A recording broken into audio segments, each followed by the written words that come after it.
Good day, ma'am. My name is Angelica Joy Sangkap, and today I'll be sharing preparing creamy chicken curry. I choose this dish because of its rich and velvety texture that perfectly blend the warmth of creaminess of Nestle cream.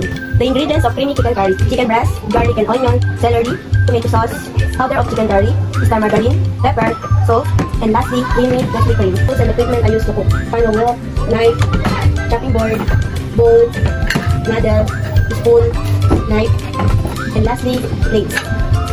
For some basic safety measures to follow: wash your hands before cooking, ensure your hands are clean. Proper utensils, prepare ingredients safely, monitor the stove, chicken thoroughly, cook, clean up. Yan muna ng asin, then pepper. Tangkan, lagyan ng star margarine.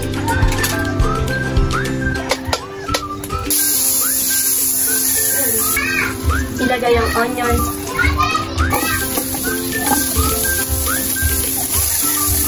At isunod naman ang bawang. Halu-haluin lang hanggang maging medyo maganda na ang color or texture. Pagkatapos naman ay ilagay ang tomato sauce.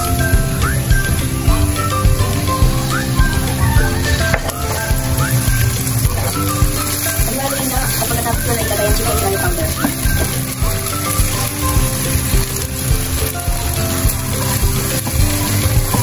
Pagkatapos ay ilagay ang salok.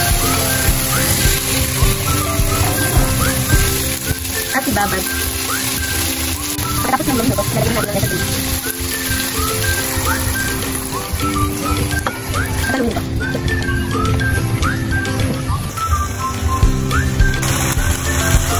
Ito naman natin ng konting pepper. Haluin lang natin ito hanggang malinis. Matuyo na ito ng konti. Ayan, tapos na. Napatay na ang stove. At isalin na ito, isang nalagyan. Dahan-dahan lang para walang matapon. At mag-ingat sa kawali kasi maingat. Pagkatapos ilagay sa isang lalagyan, lagyan ito ng konting celery.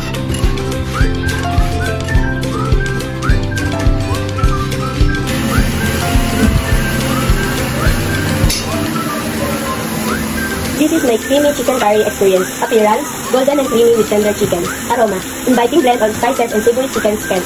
Taste: rich, creamy, and flavorful with a perfect balance. What well, achieve a good balance of flavors. Chicken turn out tender. What I learned: adjust spice level to taste. Cook chicken just right.